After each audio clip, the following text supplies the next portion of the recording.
Naja nawe Yesu.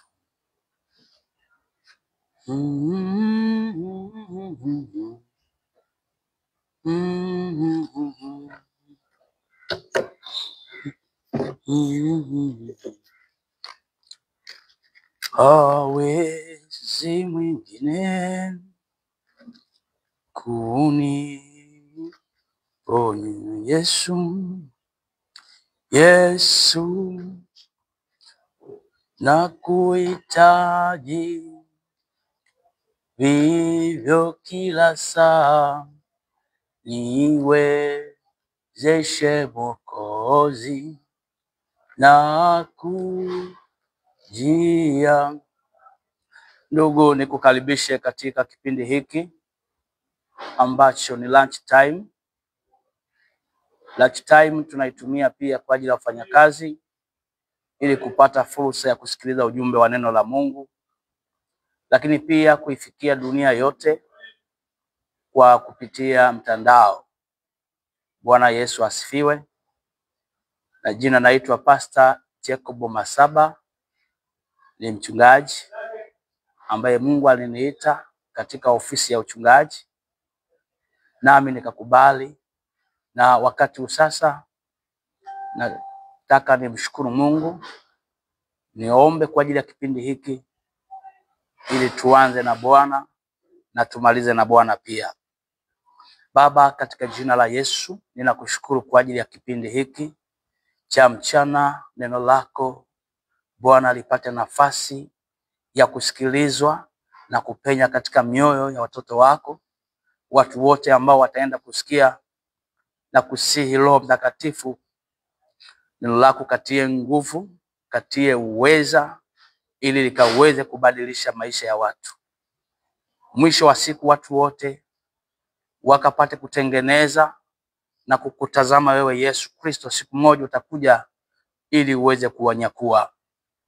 Yote haya tunafundisha, lakini yamelenga kumwandaa Mkristo, yamelenga kumwandaa mtu awe tayari kwa ajili ya unyakuo. Siku zimeenda, masaa yamesonga sana, hakuna juae wakati ambao unakuja, lakini dalili zote zinaonyesha kwamba mambo mengi yamekwisha kutimia. Bwana Yesu, ninaomba Roho Mtakatifu anisaidie pia, ili kwamba nami nikaseme yaliyo mapenzi yako Baba, si mapenzi yangu, kwa ajili ya kuponya mwili wa Kristo. Bariki anayefuatilia, bariki atakayejiunga baadaye, na wote watakaoingia katika kipindi hiki Bwana ukawabariki. Katika jina la Yesu naomba na kushukuru. Amen. Amina. Bwana Yesu asifiwe. Amina. Ninashukuru kwa ajili yako wewe ambaye tayari umeungana nami kwa ajili ya kusikiliza ujumbe huu. Yamkini kuna kitu ambacho utapata. Ninayo imani Mungu anapoleta ujumbe haleti kwa hasara, na hakuna mahali Mungu ataachilia neno likaenda kwa hasara. Kama vile ambavyo Yesu alitumwa hapa duniani, hakuja kwa hasara bali kwa faida. Faida mojawapo ni mimi na wewe ambaye tayari tumeshamwamini Yesu kuwa ni Bwana na Mwokozi wa maisha yetu. Hiyo ni faida ya kwanza, tena ni kubwa sana. Bwana Yesu asifiwe sana. Ujumbe wa leo unasema madhara ya wachungaji walioteuliwa na watu ili kushika nafasi za uchungaji. Madhara ya wachungaji walioteuliwa na watu bali sio walioitwa na Mungu. Kuna wachungaji ambao wamepatikana kwa michakato ya kibinadamu ambayo haikumuhusisha Roho Mtakatifu, na walipatikana kulingana na mazingira tofauti tofauti.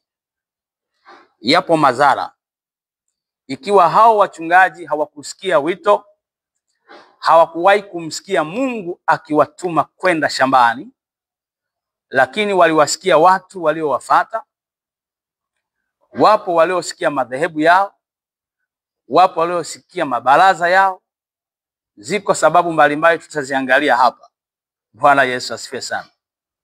Ni ujumbe ambao unaweza usipende sana, unaweza usipendwe sana, lakini ngoja ni useme kwa ajili ya mwili wa Kristo. Bwana Yesu asifiwe. Katika kizazi hiki kumezuka wimbi kubwa la viongozi wa kiroho ambao hawakuitwa na Mungu, bali wamewekwa kwa ajili ya maslahi ya watu, wamewekwa kwa ajili ya maslahi ya madhehebu au hata tamaa zao binafsi. Wengi wanatafuta mamlaka, wengi wanatafuta heshima na faida binafsi badala ya kulisha kundi la Mungu. Biblia inatufundisha kwamba kiongozi wa kiroho lazima aitwe na Mungu mwenyewe. Waebrania ile sura ya 5 mstari wa 4. Biblia ni mwongozo na inatufundisha kabisa wazi wazi. Kisoma hii Waebrania 5 mstari wa 4 anasema kwamba na hapana mtu ajitwaliaye mwenyewe heshima hii, ila yeye aitwaye na Mungu, kama vile Haruni. Bwana Yesu asifiwe. Tunaona kwamba hapaswi mtu kujitwalia heshima hii, ila yeye aliyeitwa na Mungu. Hata Haruni alipata kibali mbele za Mungu baada ya Musa. Bwana Yesu asifiwe sana.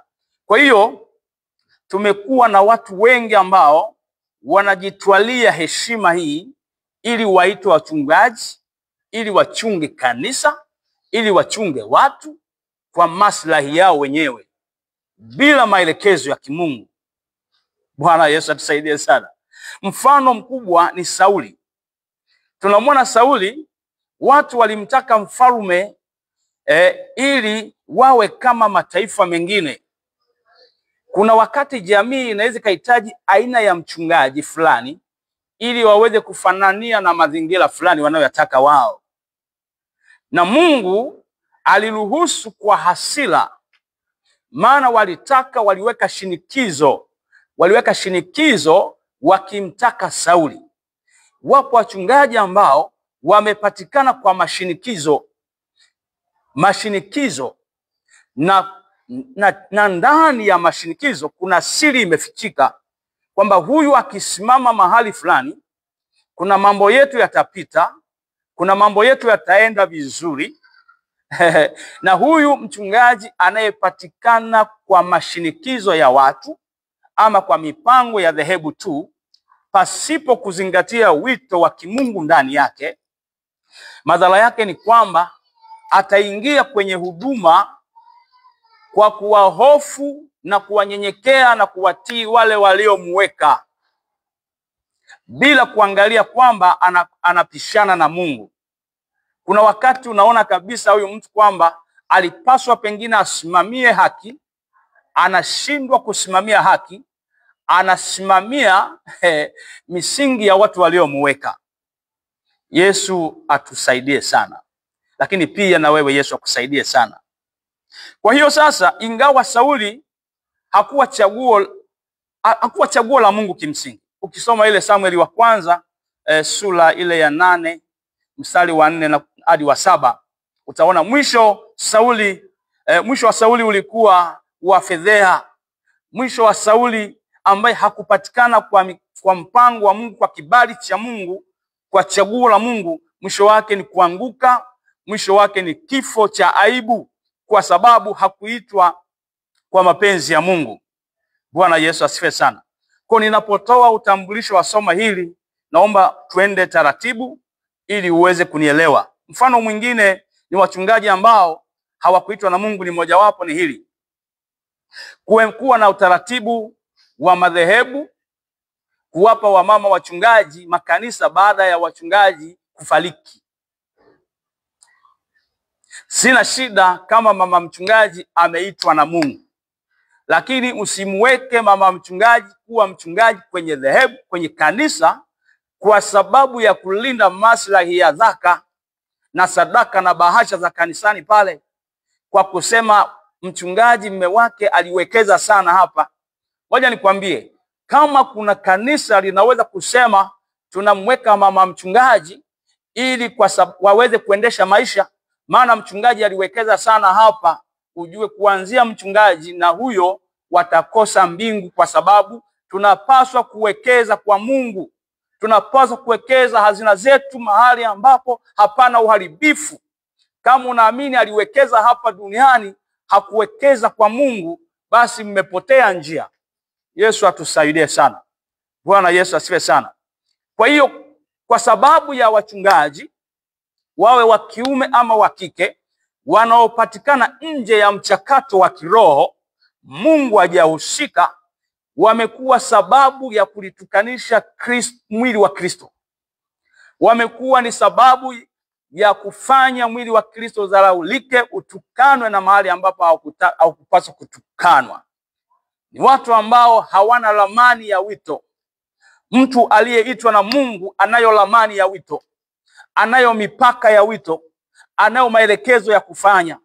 Wewe umeitwa na ndugu, umeitwa na jamaa, umewekwa na maaskofu, utakuwa na maelekezo ya maaskofu. Umewekwa na watu fulani, utakuwa na maelekezo yao, hautafuata maelekezo ya Mungu. Na ziko dalili nyingi za kuonesha kwamba huyu mtu kwa kweli amewekwa na watu. Bwana Yesu asifiwe sana. Labda mfano mzuri tu, nyakati hizi za kampeni, unaweza kuona wabunge, madiwani, labda na nafasi zingine, wanaenda kwa wananchi, wanapiga magoti.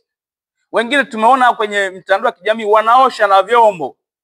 Wengine wanaacha kuendesha magari yao ya kifahari, wanaendesha baskeli ili kujaribu kuwashawishi wananchi kwamba wawachague. Na hata ikitokea wamechaguliwa, mara nyingi huwa wanarudi kutoa shukrani. Na mara nyingi huwa wanajaribu kuwasikiliza wananchi, kwa sababu ndio wamewaweka kwenye madaraka. Kadhalika watumishi wa Mungu wanaopatikana kwa michakato ya kibinadamu, michakato ambayo Mungu hajahusika, huwa ni wasikivu sana kwa watu ambao wamewaweka. Na kwa sababu hiyo wanajikuta wanakosea. Bwana Yesu asifiwe sana. Sina ugomvi na wamama wachungaji, maana hata mimi ninaye mke wangu ni mama mchungaji. Lakini hawezi kupewa kijiti hiki kama Mungu hajataka kumpa. Wala hakuna mpango wa kulisisha madhabahu. Mungu mwenyewe aseme na mtu, Mungu mwenyewe amuite mwenyewe, aende kwenye wito. Na kama Mungu atamuita hata akafungue mahali pengine, tutampa ushirikiano. Bwana Yesu asifiwe sana. Haleluya, mtu wa Mungu.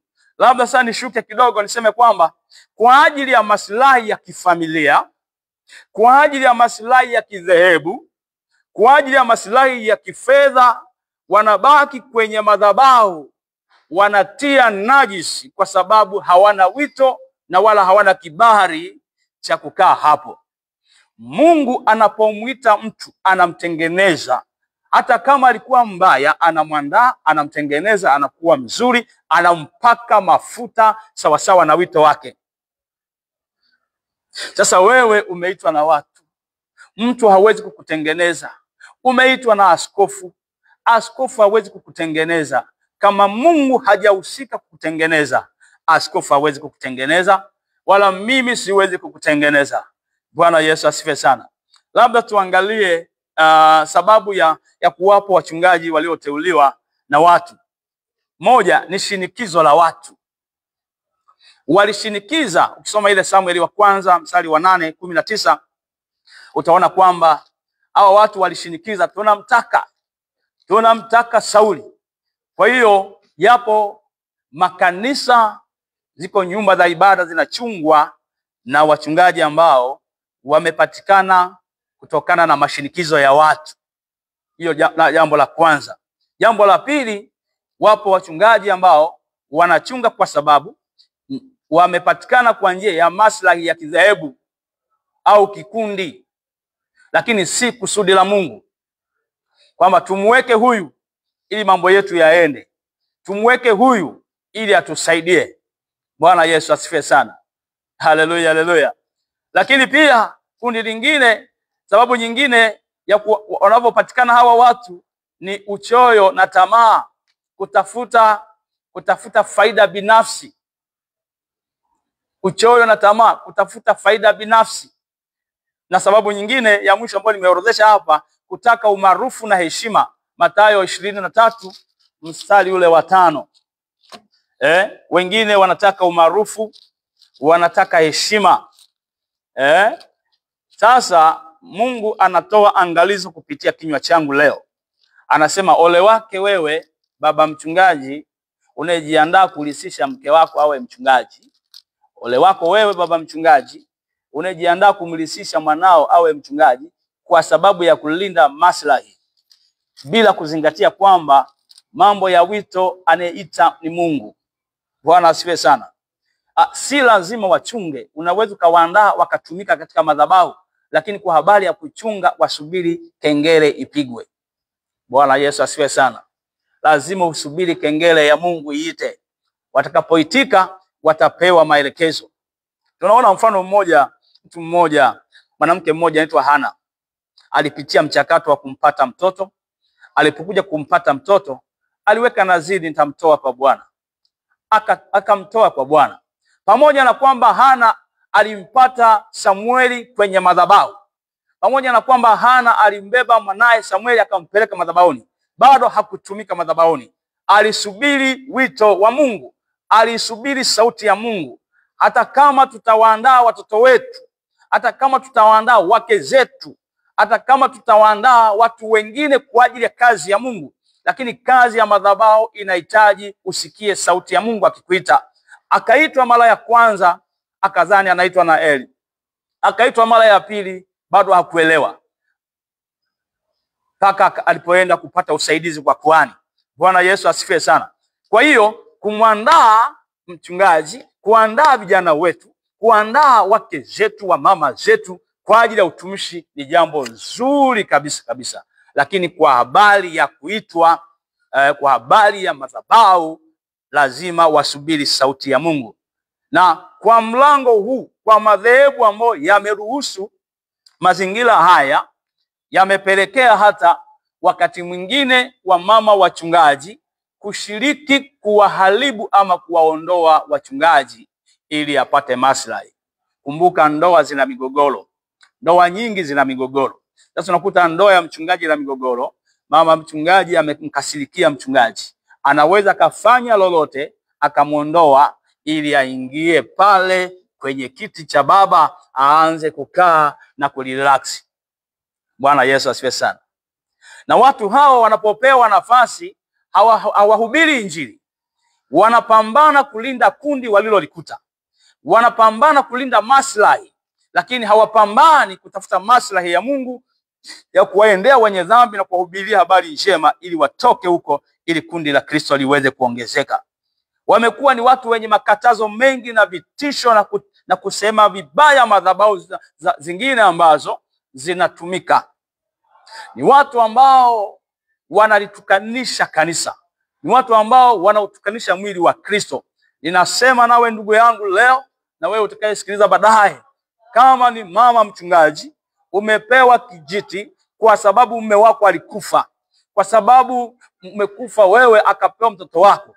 Kama hakuitwa, kama ukusikia sauti ya Mungu, waambie baraza, waambie nipe break kwanza nikamuulize Mungu. Madhara yake utalipoteza kanisa. Madhara yake utawapoteza na hao watu, maana Mungu hatasema kwenye hiyo madhabahu.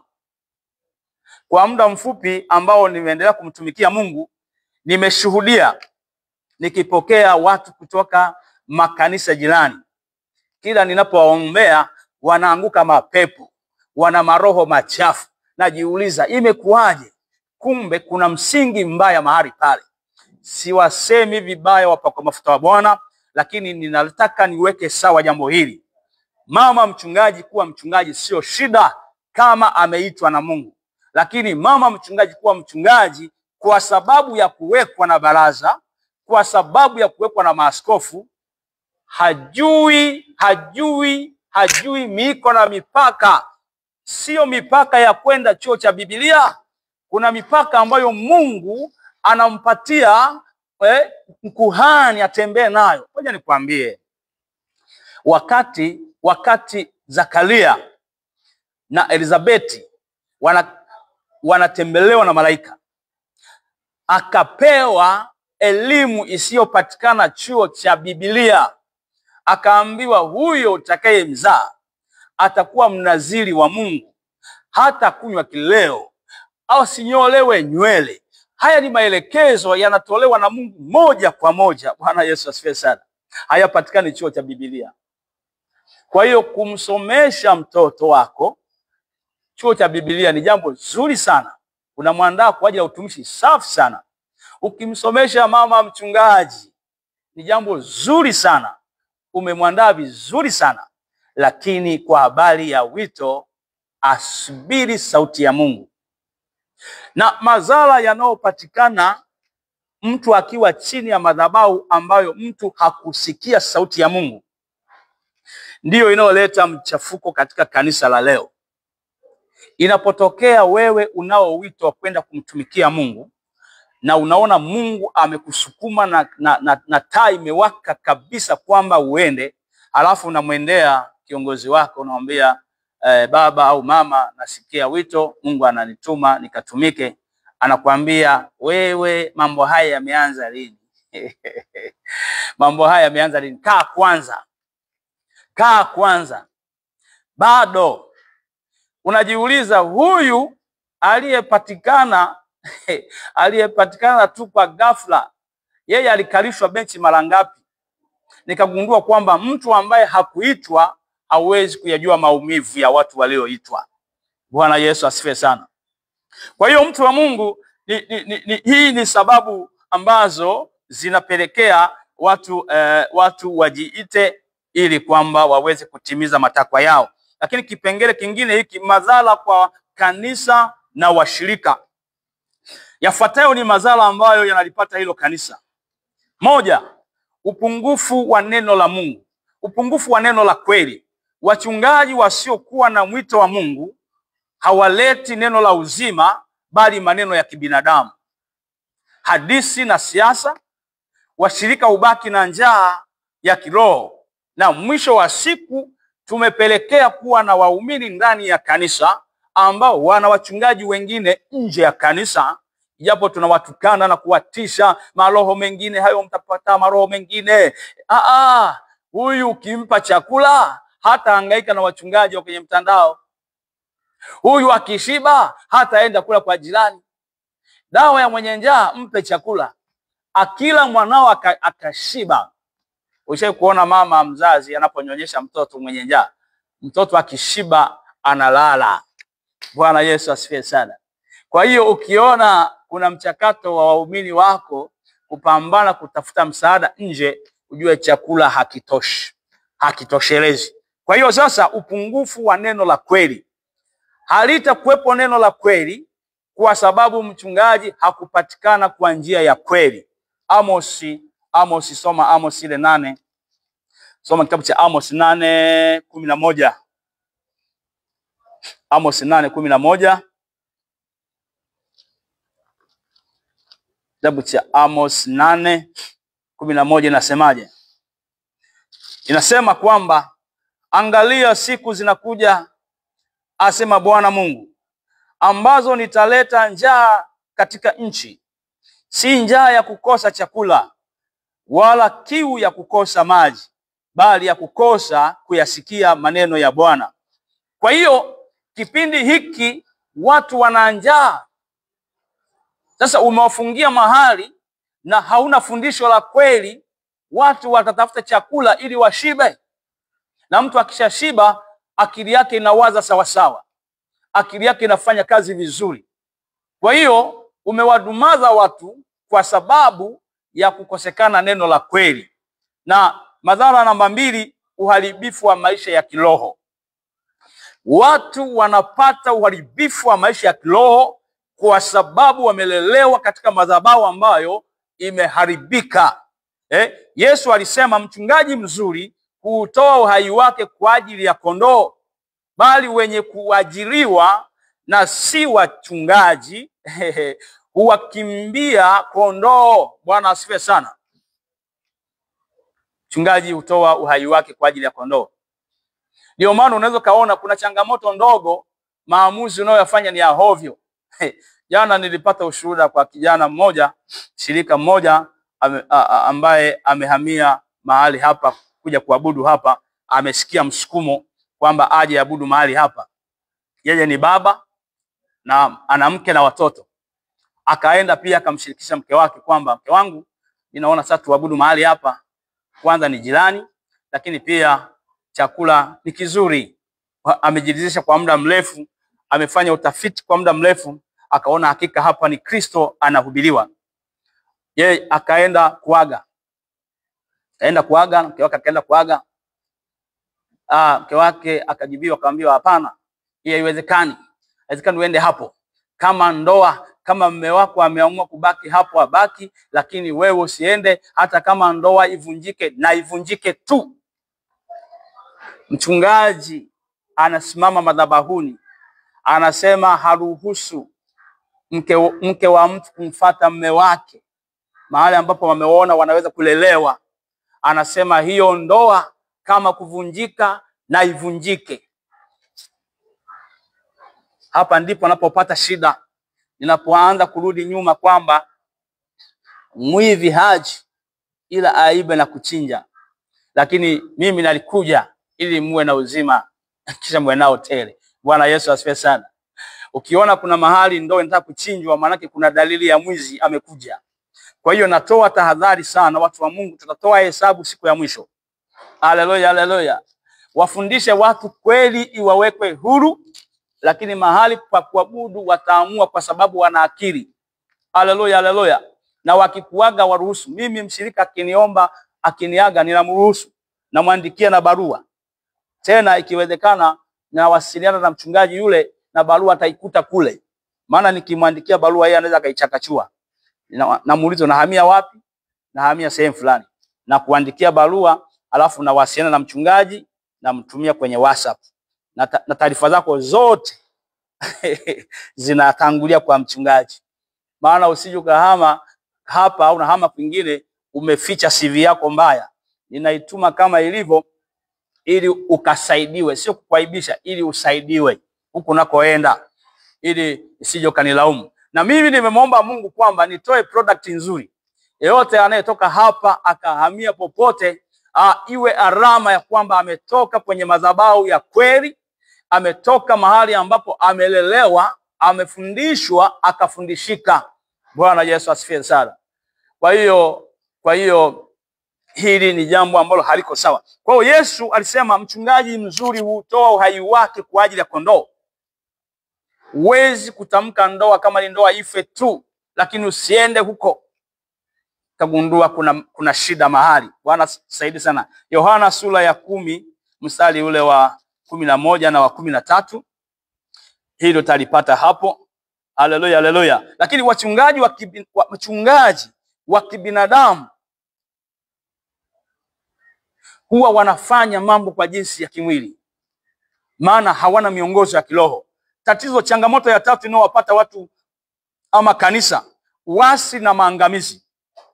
Kama Sauli, viongozi wa kibinadamu wasiopatikana kwa mchakato wa kimungu, hawa viongozi huishia kuasi na kuangamizwa. Samueli wa kwanza 15:22 hadi 23. Uasi wao huambukiza kundi. Unatia sumu. Uasi unaambukiza kundi. Yani hatoki mwenyewe. Unajua muasisi wa uasi ni shetani. Alipoasi hakutoka peke yake, alitoka na theluthi ya malaika. Bwana Yesu asifiwe sana. Wakati Mungu ameniita mimi nianze huduma, kwa taarifa yako, nilienda kwa mchungaji nikaaga, nikamtajia na aina ya dhehebu ninaloenda kutumika, nikapiga magoti, akaniombea, akanitamkia baraka. Hivi unavyoona leo ni kwa sababu ya baraka alizozitamka. Alafu nilitoka mimi na mke wangu na watoto wangu wadogo, kuanza huduma moja. Katika familia yangu, katika nyumba yangu, nilikuwa na watu wengine wazima. Sikuwashawishi, na wengine walibaki pale. Hata mdogo wa mke wangu alibaki pale nilikotoka. mpaka leo hii ninayozungumza, miaka 4 si ya huduma, yuko pale. Amelala kwangu, anaamka kwangu, anakula kwangu, anaenda kuabudu mahali pale. Kwa nini? Sikutaka kuondoka na therusi. Nilitoka mimi na mke wangu na watoto wadogo, tukaanza kazi ya Mungu. Bwana Yesu asifiwe sana. Kadri huduma inavyoendelea, ndivyo mtu mwenyewe anaamua kwa utashi wake kwamba ngoja niende kuabudu mahali hapa, ngoja niende kuabudu mahali hapa. Haleluya, haleluya. Wachungaji tukiwa na mahusiano mazuri, pia tutaliponya kundi la Kristo. Niliwahi kupokea kijana mmoja, alikuja kwangu akasema, pastor, naomba niabudu hapa. Anatoka dhehebu fulani. Nikamwambia, vipi huko, kwa nini umetoka? Akajieleza kwamba kuna changamoto 1, 2, 3. Kabla ya kuendelea kuabudu hapo kwangu, nikachukua hatua, sio kupiga simu, sio kuandika barua, nikaenda kwa baba yake ambaye pia ni mchungaji. Nikamwambia, kijana wako amekuja kwangu, anataka aabudu kwangu. Niambie, unatoa kibali au utoi kibali? Akasema huyo kijana ameharibu ushuhuda, na kwa kuwa ameharibu ushuhuda, nimemfukuza nyumbani, nimemfukuza na kanisani. Kwa sasa hivi ni kama anaishi kama chokora. Nikamwambia, nakusikiliza mzee wangu, nifanyeje? Akasema, nakushukuru wewe mchungaji Masaba kwa sababu umekuja kwangu, wengine wangepokea tu. Kwa hiyo sasa ninakuruhusu ukamlee, ila ujue changamoto zake ni 1, 2, 3. Nikasema nashukuru. Niliporudi kijana yule nilimuonya na nikawapiga benchi pia kwamba hamtafanya huduma mpaka wakati ambapo sasa tutaona mmefanya toba ya kweli. Haleluya, haleluya. Huyo mmoja wa pili pia akaja, naye alikuwa ameharibu. Unajua jaribu kubwa la wachungaji mnaoanza huduma ni kupokea washirika walioharibu. Alafu usipotengeneza mahusiano na wachungaji vizuri, utajikuta una kanisa la watu walioharibu mahali. Kwa hiyo unakuwa na ugomvi na wachungaji, unakuwa pia kanisa lako lina changamoto kubwa. Kwa hiyo mimi nilipopokea yule, nikamwambia, sasa wewe nenda unajua amenifukuza. Umefukuzwa? Nenda kaombe kwa kibali sasa, kwamba pamoja na kwamba umenifukuza, nenda kaombe kibali kwamba nikiwa nje ya kanisa kabisa nitakufa kiroho. Nikamrudisha yule baba, alikuwa na mke wake. Akaenda, alipoenda akakutana na maneno, akamwambia, wewe sikiliza, nilishakufukuza hapa kwangu, kwa hiyo sitaki kujua lolote, unaenda wapi, umefanya nini, mimi hayanihusu, nilishakufukuza. Huo ndo mtihani, watu wa Mungu. Nikuulize wewe mwenye uzoefu, na wewe ungemfukuza? Kazi yangu ni nini hapa duniani? Yesu alikuja kutafuta na kuokoa kilichopotea. Mtu amekosa na anakiri kukosa, alafu mnapokezana kama mpira. Ubaya ni kumpokea bila kuwasiliana na alikotoka.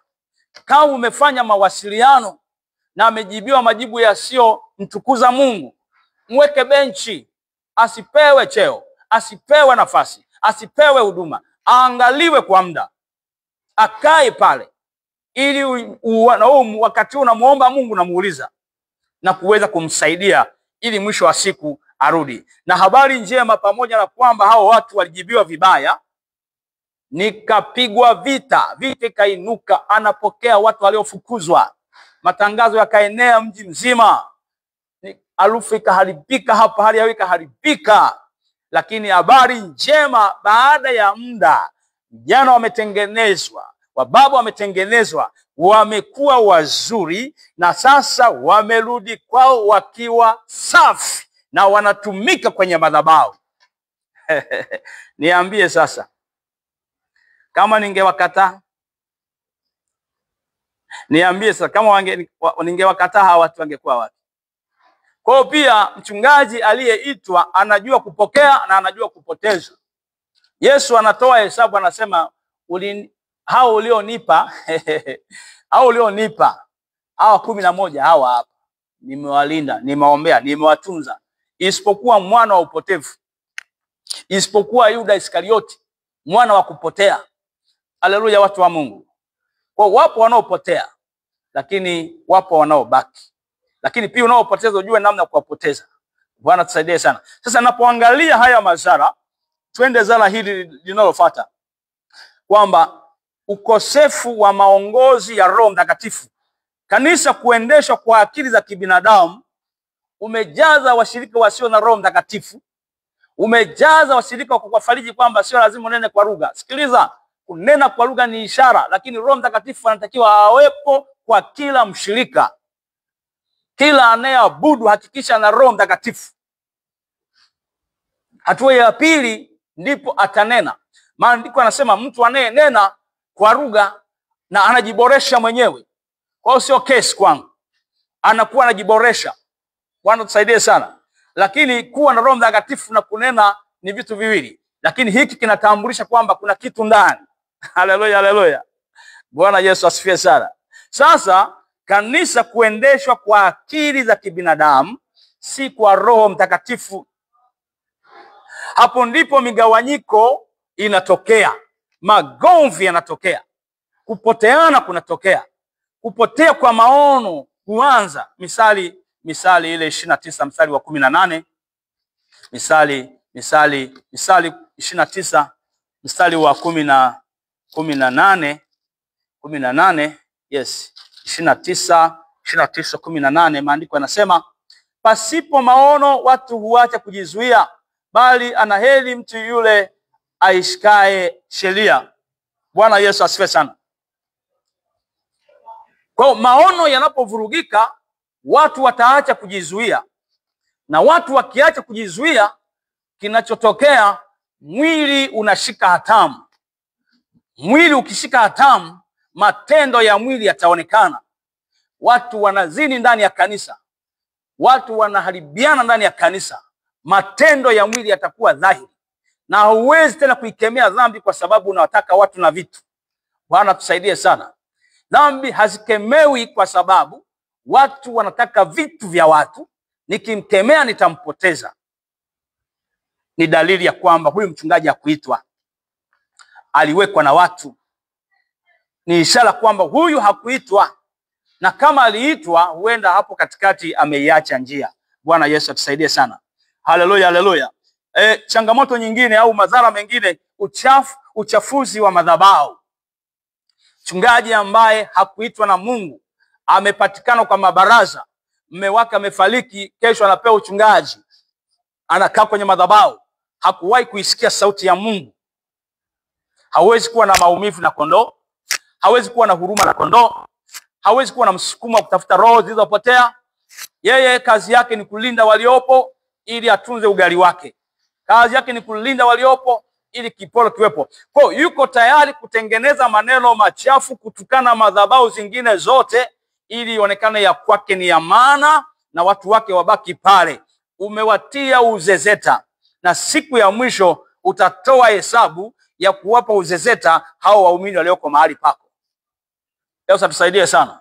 Haleluya, haleluya. Kwa madhabahu isiyo chini ya mwito wa Mungu, kama mtu akusikia sauti ya Mungu lakini akajipeleka ama akapelekwa, madhara yake ni makubwa. Unabeba roho za hila, unabeba roho za biashara, unabeba roho za laana. Washirika wanaokaa humo huambatana na vifungo haviishi. Niliwahi kwenda mahali kuhudumu, Shemasi, kanisa la kiroho. Shemasi alenipokea vifaa vyangu, alipokea Biblia. Wakati nafanya maombezi, ndio wa kwanza kulipuka na mapepo, na ilikuwa shida siku hiyo, vurugu kubwa, kanisa likataharuki. Shemasi analipuka pepo, Shemasi ana nguvu za giza, na mchungaji amekaa pale. Bwana Yesu asifiwe sana. Mimi huwa nawatangazia na huwa nawatangazia hata leo kanisani mahali ambapo nachunga kuna mchujo wa kutosha. lazima uwe safi ili utumike mahali hapa. Mtu yote mwenye pepo, tena kiongozi, anafanyika daraja la kupitisha mipango ya kuzimu. Maana amebeba madhabahu ya giza. Palipo na madhabahu ya giza, hapo mambo yote ya giza yanapitia hapo. Ni lango la laana kwenye kanisa, ni lango la mikosi.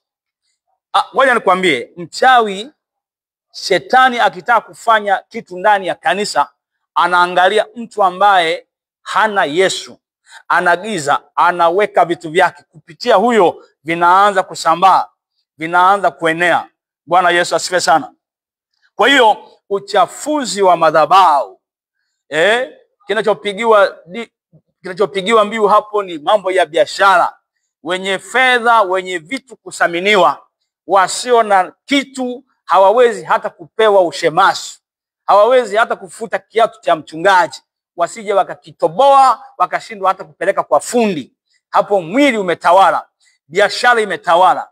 Bwana tusaidie sana. Lakini haya yanatokana na wachungaji waliopewa, ambao hawakuitwa na Mungu, hawakuwahi kumsikia Mungu, ila waliwasikia wanadamu. Bwana tusaidie sana.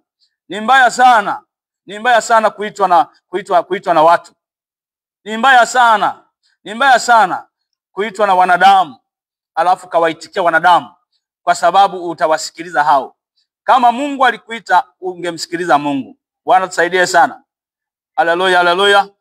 Endelea kushare kwa wengine pia waendelee kupata huduma hii. Bwana Yesu asifiwe. Kwa hiyo sasa, jambo la 4 ambalo nataka nizungumze sasa, maonyo kwa washirika.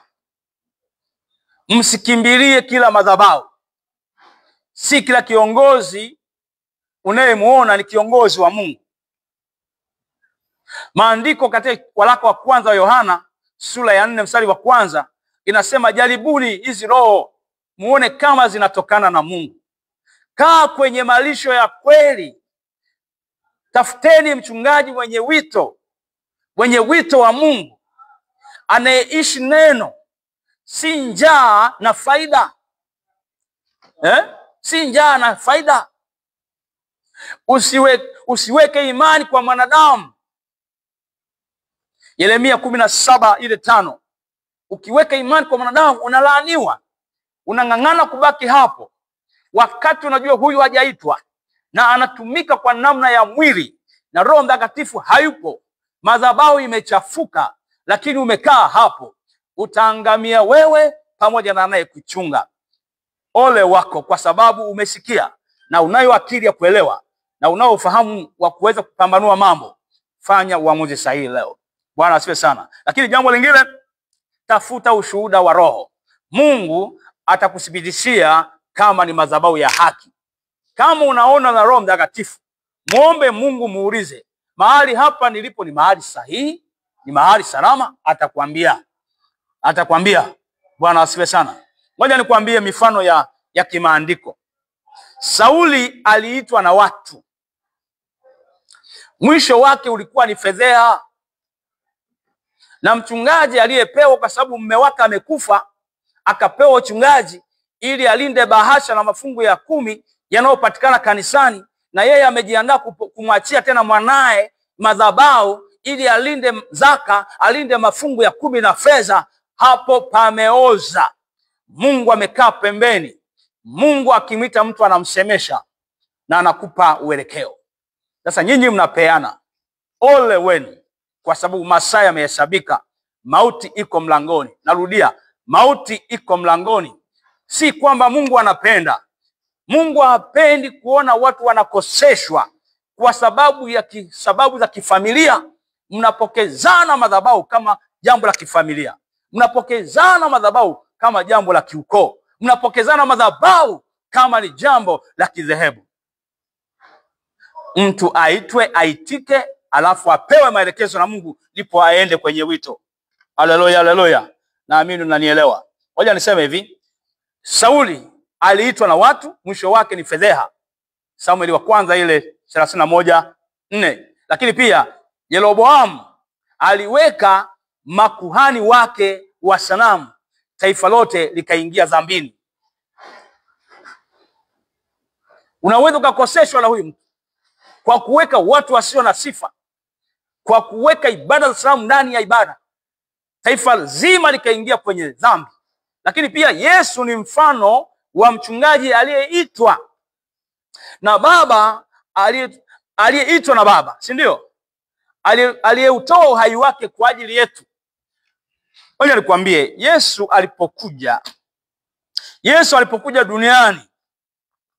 alipokuja duniani, pamoja na kwamba ametumwa na Mungu, pamoja na kwamba alikuwa tayari, pamoja na kwamba sauti alisikia, lakini Mungu ilibidi amsipitishe Yesu. Yesu ilibidi asipitishwe mbele ya hadhara. Sauti ikasikika, huyu ndiye mwanangu mpendwa, ninapendezwa naye, msikilizeni. Haleluya, haleluya. Wewe mchungaji wako lini alisipitishwa na Mungu? Kama sio njaa, kama sio maslahi, kama sio kulinda kile alichokianzisha mzee. Kama unaamini baba yako, mume wako alikufa akaacha mali, alipanda vitu vingi hapo, umekuja kuvilisi ili uvilinde, ngoja nikwambie, utapotea na wewe na huyo na baba yako, kwa sababu tunaamini kwamba mtu akiwekeza kwa Bwana hawekezi katika ulimwengu huu, anawekeza katika ulimwengu wa roho. Haleluya, haleluya. Bwana asifiwe sana. Kanisa, nyumba ya ibada ambayo haina Mungu wa kweli, siku zote ni kutukana madhabahu zingine. Lakini mimi nakufundisha hili kwa kuwa Mungu amenisukuma nililete kwa ajili ya kuiponya roho yako. Bwana Yesu asifiwe sana. Sasa hivi wanaosema injili ya kweli wamepungua, kwa sababu walioitwa wengi wamejiita maslahi. Unajua, ukisema injili ya kweli unaweza kuishi maisha magumu sana. Unajua, ukisema kweli unaishi maisha magumu, kwa sababu ndani ya waumini wako, washirika wako, wengine hawako sawa. Ukiwapasua wanaacha kutoa. Sasa mimi napasua kwa jina la Yesu, ili Yesu ajipatie kondoo walio safi. Ninajua unalo jina la kuitwa mchungaji. Najua unalo jina la kuitwa kanisa la Kipentekoste. Ninajua unalo jina la kuitwa umeokoka. Lakini kuna jambo moja tu limesalia kwako. Kumbuka wapi ulipoanguka ukatubu. Kuna anguko lipo na nafsi yako inakushuhudia, nenda katengeneze. Na habari njema ni kwamba Mungu anaita watu kwa ajili ya kazi yake. Kama umeitwa na watu, ni kwa ajili ya kazi zao. Utalinda matumbo yao, utalinda manufaa yao. Na natoa onyo kwa viongozi wanaojiweka. Iwe ni askofu mkuu, lazima uisikie sauti ya Mungu. Alafu lazima upakwe mafuta Roho Mtakatifu. Lazima uthibitishwe. Sio unalala unaamka ni askofu mkuu, unaseti uongozi. Hakuna mahali umethibitishwa, hakuna mahali umepigishwa magoti na wale kutangulia wakakuwekea mafuta. Huo ni upagani. Mtashusha mafuta ya hovyo kwa watu walio chini. Tengeneza ili huduma hiyo, kama ni ya kweli, ipate kunawiri. Bwana asifiwe sana. Na kama si ya kweli, Mungu aifunue. Ijulikane kama ni biashara, ijulikane kama ni mradi wa mtu, ijulikane kama ni mradi wa familia. Iwe wazi. Onyo, Yeremia 23:1-2. Ole wao wachungaji wanaoharibu na kutawanya kondoo wa malisho yangu. Ole wao wanaojiita wachungaji, wanaharibu na kutawanya kondoo. Wanaoharibu na kutawanya kondoo za Mungu. Ole wao. Lakini pia Yakobo 3:1. Ndugu zangu, msitake kuwa walimu wengi, mkijua kwamba tutapokea hukumu kubwa zaidi. Ni heri Mungu akuite, uitike, ukatumike. Nimekwambia, unaweza ukamwandaa mke wako, mama mchungaji, ama mtoto wako, ukamsomesha, ukamwandaa kwa ajili ya huduma, jambo zuri.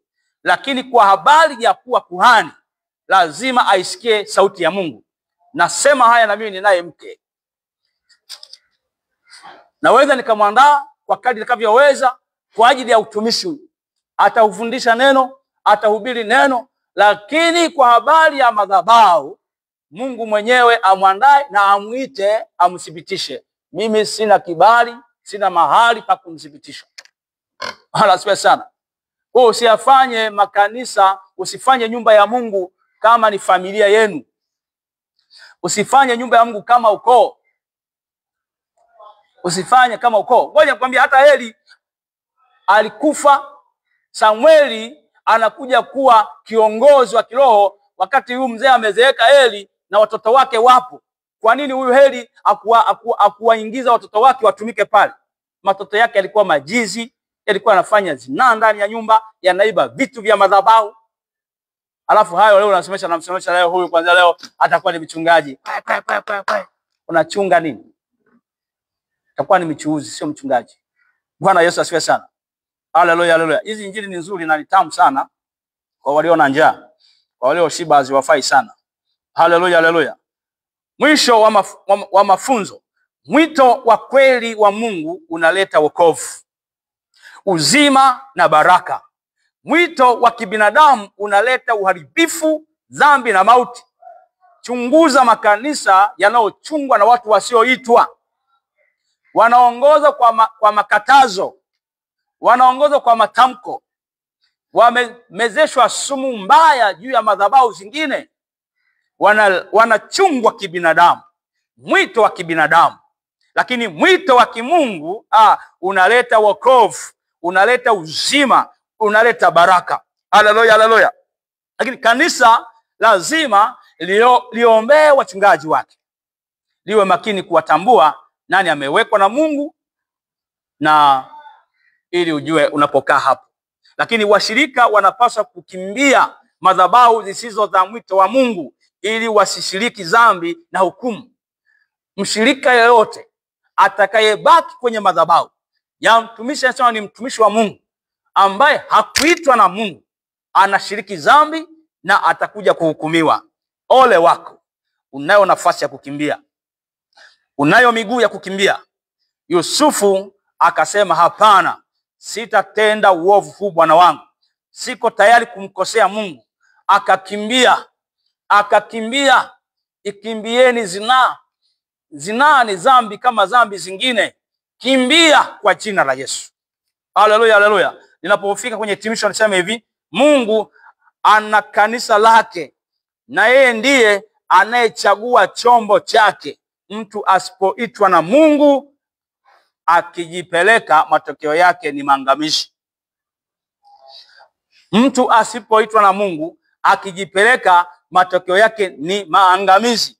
Kwa waumini wanapaswa kuchunguza, kutii Roho Mtakatifu na kukaa chini ya uongozi wa mchungaji ambaye ameitwa kweli kweli. Labda nikuulize, labda niletee swali hili.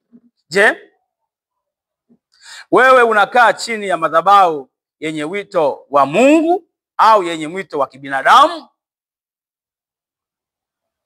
Pengine hujui tu, uelewi tu. Unahitaji Roho Mtakatifu. Labda kwa somo linalofuata litasema dalili gani zinaonyesha mchungaji aliyeitwa na Mungu na asiyeitwa na Mungu. Labda hilo somo ukilipitia ndio utaweza kufanya research vizuri. Bwana Yesu asifiwe sana. Inasikitisha sana kwa kauli ya kusikia kwamba mshirika mmoja ametamani kuhamia hapa, amehamia hapa, mke wake anaenda kuaga, anaambiwa usiende hapo kama ndoa na ife. Wewe mchungaji umeitwa na nani?